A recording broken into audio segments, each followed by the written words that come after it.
తీసుకోవచ్చు.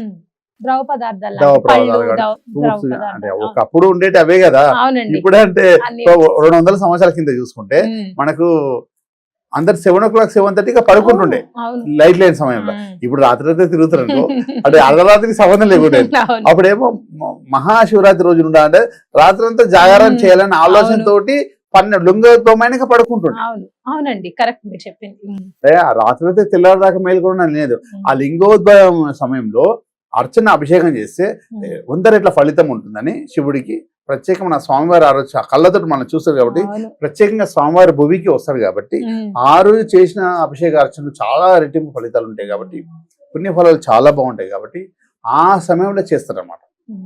అందునుంచి ఆ సమయంలో మేల్కొనడానికి పొద్దున్న ఆ లింగ రూపాన్ని ముట్టుకోవాలి కాబట్టి శివుని పొద్దున్న చేయం తినకుండా, అంటే ఫ్రూట్స్ ద్వారా మన జ్యూస్ ద్వారా ఏదో అవునండి. నీళ్ళతో పాలతో ద్వారా మనకు మళ్ళీ పూజ చేయడానికి మన శక్తి ఉండాలి కదా. శక్తి ఉండాలి కాబట్టి. ఎనర్జీ ఉంటుంది, భక్తితో ఎనర్జీ వచ్చేస్తుంది. అవును. ఒకవేళ మన భక్తి మన శక్తి, భక్తే మన శక్తి. కొంతమందికి అనారోగ్య సమస్యలు కూడా కాబట్టి ఇంకా తినకుండా ఉండలేని వాళ్ళు కూడా ఉంటారు ఈ రోజుల్లో కాబట్టి. అదే మన శక్తిని అనుసరించి తినాలంటున్నాం. అంతే. శక్తిని అవును, correct అనుసరించి మీరు చెప్పారు. కొంతమంది మధ్యలో ఇక మనకేందో కొన్ని